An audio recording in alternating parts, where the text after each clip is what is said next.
Sí, estamos con Julio Devido, el arquitecto y exministro de Planificación Federal. Julio Giamaglia y el equipo de Mordisquito te saludan. Quería empezar preguntándote un poco qué balance hace sobre el gobierno de Mauricio Macri sobre estos 4 años.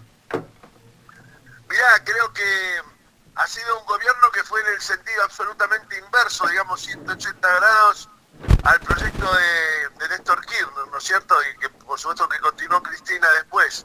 Estamos en las antípodas de lo que, o sea, el resultado del gobierno de Macri está en las antípodas del resultado del gobierno de Néstor y Cristina, donde el pueblo recuperó derechos, donde la patria fue más soberana en función de su desarrollo tecnológico, cultural, por la movilidad social ascendente, por la cantidad de recursos que se destinaron a la educación, por la cantidad de universidades que se construyeron, por la cantidad de escuelas que se construyeron. En fin, hubo una serie de hechos que nos diferencian claramente del desastre, del saqueo y de la entrega del país que hizo Macri, más allá de sumir al pueblo argentino en una miseria realmente muy delicada y de la que va a ser muy difícil de salir. Julio, una pregunta trascendental. ¿Cuáles son tus expectativas que tenés frente al gobierno de Alberto Fernández? Mirá, no te escuché bien la pregunta, si me podés repetir la pregunta ahora. Tenés que según de donde está el micrófono, Claro. es diferente. ¿Cuáles son las expectativas que tenés frente al gobierno de Alberto Fernández? Mirá, entiendo que me preguntaste respecto a cuáles son las expectativas que tengo al gobierno de Alberto Fernández. Es correcto eso, Julio, sí. Bien, mira, creo que recién comenzamos, quiero ver claramente cuál va a ser el rol que va a jugar Cristina en esta etapa.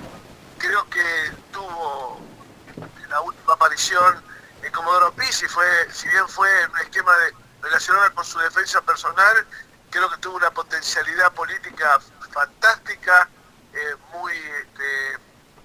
expresó lo que somos nosotros en términos de nuestra ideología. Y bueno, esa es la Cristina que Argentina necesita y que necesitamos los compañeros, porque está claro que los procesos históricos tienen directrices propias del pasado y de la secuencia que la historia fue teniendo, pero es fundamental el rol que los dirigentes populares juegan en la historia y en las determinaciones que la historia define en relación al futuro de los pueblos. Así que yo creo que Cristina tiene un rol fundamental que todavía, digamos, es embrionario, y es lógico que ella tome esta distancia y de alguna manera deje actuar en los primeros pasos del gobierno. Mi opinión respecto a la ley que se votó la semana pasada es muy crítica. Creo que los compañeros también tenemos la obligación de formular las críticas que consideramos pertinentes. No me parece que la ley apunte a mejorar la redistribución de la riqueza en la Argentina y fundamentalmente a redistribuir a aquellos que fueron claramente beneficiados por el modelo de saqueo del presidente Macri. Así que creo que todavía hay mucho por ver, mucho por discutir. Me da la sensación que el sistema jubilatorio es muy injusto, como quedó planteado en la ley. Primero porque no hay garantías de que los jubilados, según los que menos ganan, recuperen sus salarios en función del aumento de los precios producto de la inflación. Y mucho más injusto aún que un salario promedio de un jubilado tenga que de alguna manera ser disminuido para ser redistribuido con lo que menos ganan, cuando en realidad no son los jubilados, los que ganaron poco, mucho o nada, o casi nada, no son los beneficiarios del modelo anterior. Acá hay mucha gente, sobre todo las compañías monopólicas de servicio, que acumularon fortunas gigantescas sobre la base del empobrecimiento del pueblo argentino. Entonces tenemos que ver cómo remediamos esto. La ley que salió no apunta a esto, y en eso soy muy crítico y espero que generemos reacción y reforma a futuro a lo que se definió en el Congreso. Y el Congreso tiene que recuperar un rol muy distinto al que ha venido teniendo hasta ahora. Julio, en el mes de diciembre varias organizaciones de derechos humanos lanzaron la proclama Una Navidad sin presos políticos. Contale a la audiencia cuál es tu opinión al respecto de esa consigna. Y me parece que es una deuda, es una asignatura pendiente. Los presos siguen presos, nosotros particularmente, si bien han mejorado mis condiciones de detención, sigo detenido en mi domicilio, pero detenido al fin. Creo que hay que ver y trabajar y sobre todo reanalizar las instrucciones de las causas que tenemos los presos políticos, todos, empresarios, los representantes de movimientos sociales, los dirigentes políticos, como en mi caso. Creo que es muy reaccionario hacer diferenciación entre unos y otros. Tenemos que considerar y contener a todos aquellos que han sido perseguidos y que quedan palmariamente expuestos, esa persecución palmariamente expuesta en la causa que está llevando el doctor Alejo Ramos Padilla en el Juzgado Federal de Dolores. Ahí se muestra claramente como todas nuestras causas fueron armadas. Nosotros no necesitamos ni amnistía, ni perdón, ni ningún tipo de ley de excepcionalidad. Lo que necesitamos es que se cumpla la Constitución y las leyes y todos nuestros procesos sean anulados y sean revisados en función de lo que ha aparecido fundamentalmente en la causa de Dolores y en otras cuestiones como las que denunció la expresidenta Comodoro hace 3 o 4 semanas. Sí, estamos acá para aquellos que se han sumado hace poco, estamos con Julio De Vido, ex ministro de Planificación. Te quería consultar un poco sobre la situación de los presos políticos, como ser el caso de Amado Vudú, de Milagro Salas, etcétera. Exacto, Milagro Salas está en mi misma condición, está detenida en su domicilio. Pero Milagro, yo sé porque la he escuchado y he hablado con ella, está muy preocupada por los compañeros de ella que todavía siguen detenidos en los penales, como en el caso mío, el compañero Vudú. Hay empresarios nacionales que han sido injustamente perseguidos por haber tenido roles protagónicos en el gobierno anterior y no tienen ninguna causa cierta contra ellos. Jefes de movimientos sociales como Luis Delía, todos son presos políticos. Querer diferenciar a unos de otros es absolutamente reaccionario y es funcional a todas estas operaciones de la justicia que llevaron a nuestra detención producto de una persecución muy pertinaz, digamos. Julio, te consulto, quiero tu opinión. Los medios hegemónicos sabemos que construyeron esto. Contanos un poquito cómo podemos seguir trabajando, ¿no? A pesar de todo el esfuerzo, este multimedio, llegamos a sectores populares. ¿Cómo podemos dar esa pelea, Julio? A mí me parece que tenemos que rescatar a través de la lucha, la movilización y nuestro testimonio el espíritu que plantearon Néstor y Cristina en la ley de medios audiovisuales. Me parece que es una ley que nosotros tenemos, más allá de la opinión de unos u otros, incluso la del propio presidente, nosotros tenemos que seguir peleándola para que esos valores, sea a través de ese texto o de alguno que pueda modificarse, pero que claramente lo porvenir amerita que sean tenidos en cuenta aquellos valores por los cuales luchamos, peleamos, y creo que particularmente, estoy casi convencido, entregó la vida a Néstor Kirchner. Así que me parece que no podemos volver atrás, que nosotros los militantes tenemos que pelear por eso y que no se hagan los chanchorrengos y los distraídos, los funcionarios del gobierno, y que deben financiar a todos los medios por igual, no solamente a Clarín, a La Nación, a Perfil y a 2 o 3 más. Ustedes, hay que llegar al último periodista y todos tienen que tener la posibilidad de trabajar. Acá no pasan por subsidiado darle pauta a los dueños de los medios. Hay que darle pauta y hay que generar rentabilidad por el trabajo de ustedes, de lo que hace el periodismo, y para los medios populares que no tienen pautas oficiales y que tienen que andar siendo exagerados, arrastrándose para poder subsistir. Nadie tiene por qué trabajar gratis y la opinión de cualquiera de ustedes es tan o más importante que la de cualquier periodista más o menos renombrado de Clarín o de La Nación. Por lo menos para mí es mucho más importante. Pero digamos que por lo menos sean iguales, ¿no?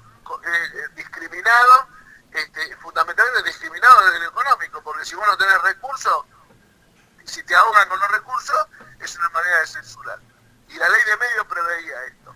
Entonces, o nosotros construimos un país a la voluntad de lo que quiere Magneto y los Aguirre de La Nación y Fontevecchia de Perfil, Ese país ya lo conocemos, es el país de Macri. Nosotros necesitamos un país nacional, con una ideología nacional y popular, y con un gobierno no progresista, con un gobierno transformador.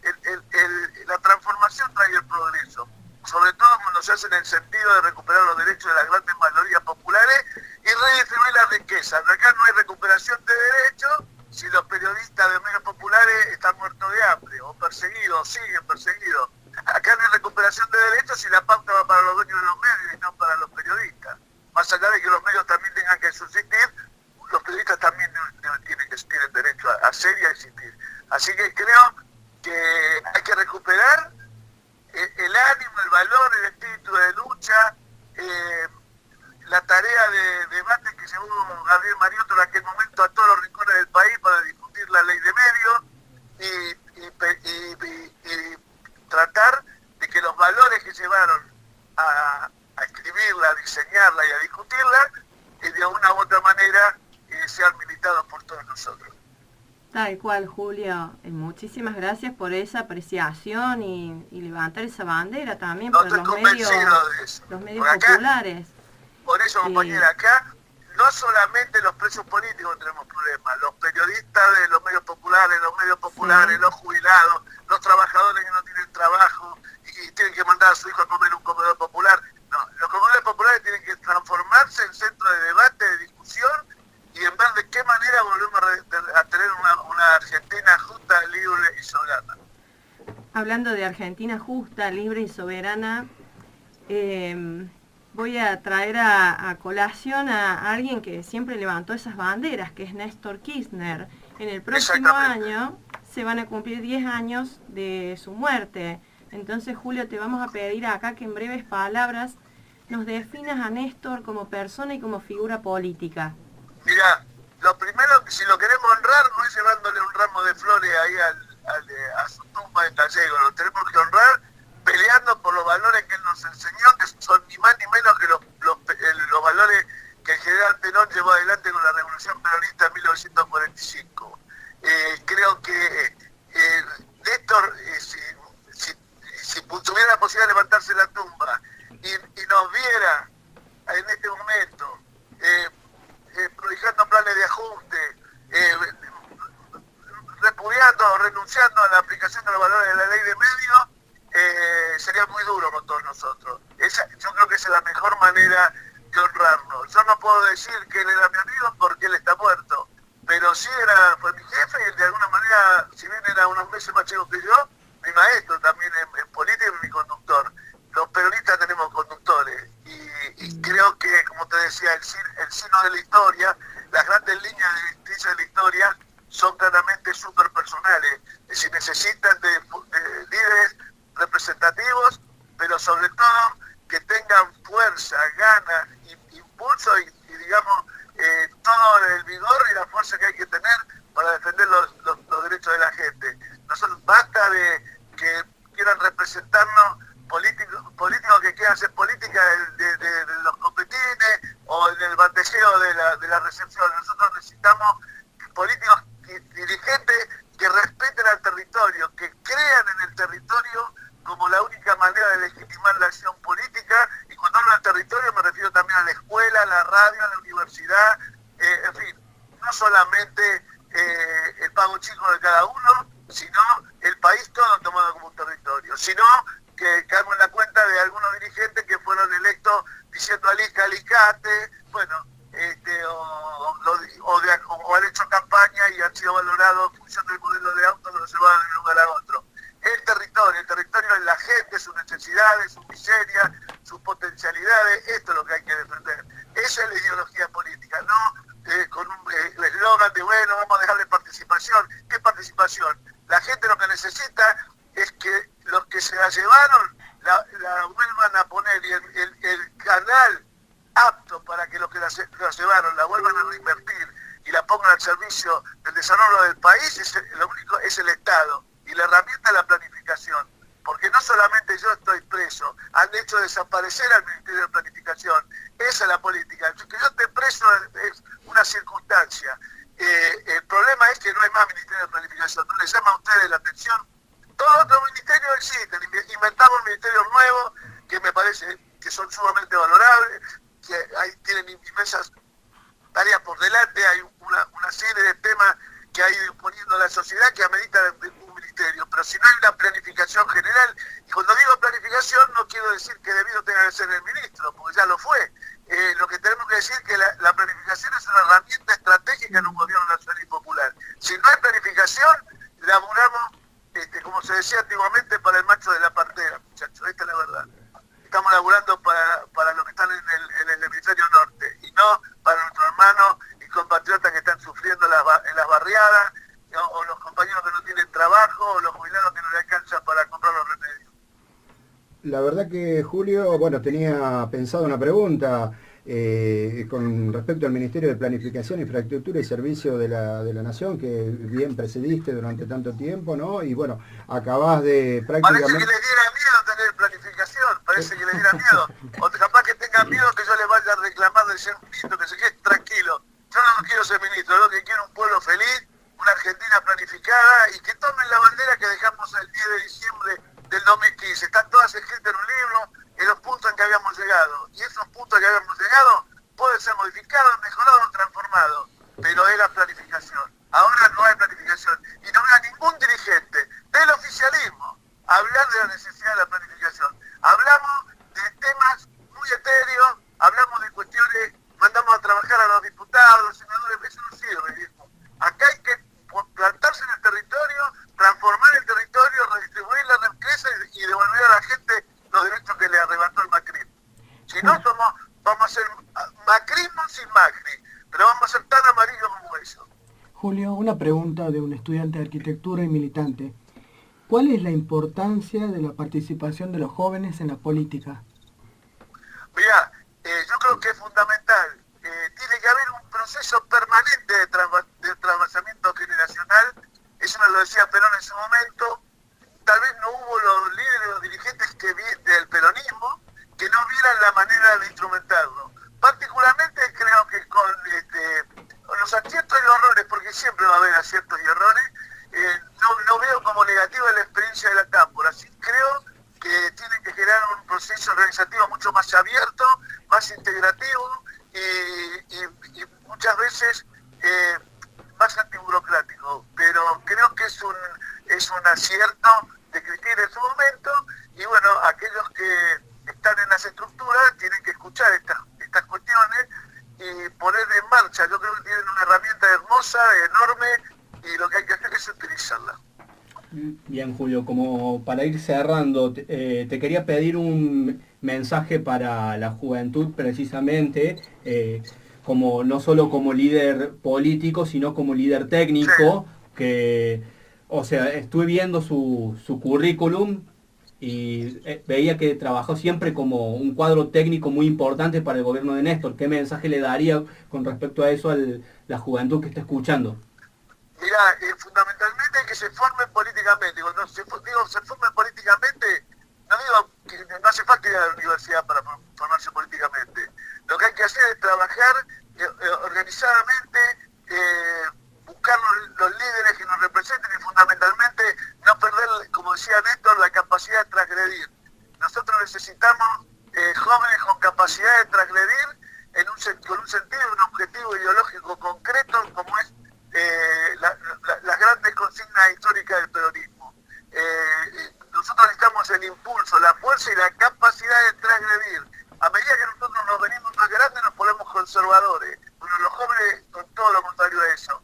Y tienen que pelear para mantener ese espíritu de transgresión, pero entender que si no se estructuran y no se dan una forma orgánica, nunca van a poder tener la participación que el país necesita que tengan. Por eso creo que la experiencia de la Cámpora es interesante, pero tienen que ser mucho más abierta, tienen que buscar un esquema de participación y de formación de cuadros políticos que es fundamental para su inserción luego en la vida política, porque a la vida política no se llega por un cargo, se llega por la militancia, se llega por la capacidad de organizarse, y acordarse esto siempre, que si no hay cuadros, no hay dirigentes intermedios, esto lo decía Perón en Conducción Política, el pueblo es masa, y la masa ya te puede ir a hacer un caceroleo por un corte de luz o puede ir a reivindicar los valores más sagrados de una nación. Cuando se organiza como un pueblo, cuando hay dirigentes intermedios que son líneas de conducción con la dirigencia, te reiteraba anteriormente que la historia y sus fuerzas directrices siempre terminan en una condición personal, pero esa condición personal tiene que bajar hacia la masa en forma orgánica a través de dirigentes. Esos dirigentes intermedios tienen que ser jóvenes en su gran mayoría, por su gran capacidad de transformación. Solo así estaremos organizados y sabemos por qué tenemos que pelear, no por lo que sale en la tapa de Clarín, sino por las necesidades de desarrollo y de transformación que tiene el pueblo argentino como pueblo, no como masa. Como masa no sabemos más que unos caceroleros o estos que van atrás de los amarillos estos del PRO a putearnos a nosotros, pero en el fondo no son nada. Que pegamos un ladrillo y sale todo corriendo, pues son muy temerosos, tienen los peores valores de los sectores burgueses que han hecho tanto daño a la Argentina, siguiendo a dirigentes como Mañeto, en su momento como los milicos de la Revolución Libertadora, Davidela y demás. Esto la única manera de transformarlo es con la participación de los jóvenes a través de una orgánica específica y con formación política adecuada intermedio, que sean los que trabajen en la dirección correcta y la dirección transformadora que tiene que tener el pueblo argentino. Bueno, Julio, la verdad que... Y siempre acordarnos de que estamos hablando con Córdoba, tiene que ser acordarse que el territorio es lo único que legitima la política, y federal, porque el país nació federal, porque vos a cualquier pueblito, por más recóndito que sea de la Argentina, vos levantás el valor del federalismo y toda la gente se emociona con vos, porque el federalismo es una de las pocas cosas que nos une, ahí no hay grieta. Y los que están del otro lado son los que están defendiendo los intereses del puerto, que tanto daño le han hecho a la Argentina, y son los que finalmente consolidan estos gigantescos periodos de entrega y de ajuste neoliberales. Bueno, compañero, la verdad que estamos muy agradecidos por tu tiempo, sabemos que sos una persona muy requerida, siempre te están constantemente mandando mensajes. Saludarte a través tuyo a Lali, que también ella nos abrió la puerta de su corazón y también la de familia. Ella me lo presentó ya cuando me presentó lo que eran ustedes, cuando yo estaba detenido en Marcos Payos, ya sabía de ustedes y el trabajo que hacían, que es enorme, y no dejen de pelear por sus derechos, peleen para que haya una ley de medios que les garantice a ustedes poder expresarse, no ser millonarios, poder expresarse, poder organizarse con otros compañeros y dar a la expresión del pueblo un sentido que hoy lamentablemente no tiene porque lo manejan 4 sinvergüenzas. Así es, totalmente. Así que bueno, ya como ya sabés, estamos a tu disposición tuya, estamos siempre al servicio del pueblo, pero particularmente de ustedes, que yo he viajado en las distintas provincias y en todas las rutas de las provincias del norte, particularmente había carteles de tu ministerio haciendo alguna obra, y eso es lo que generalmente nosotros llamamos hacer federalismo, que es llevar la industrialización, que es llevar la energía, que es llevar la comunicación a todos los rincones más recónditos del país. Así que agradecido por lo que has hecho, nosotros te vamos a ir bancando. Y bueno, saludo también a Lali, ahí que ella también nos hizo el aguante durante todo este año y todo este ciclo del multimedio Mordisquito. Desde ya. Bueno, Un beso grande, querido. un abrazo grande para usted, todos, compañero. Chao. Feliz año. Feliz año. Chao.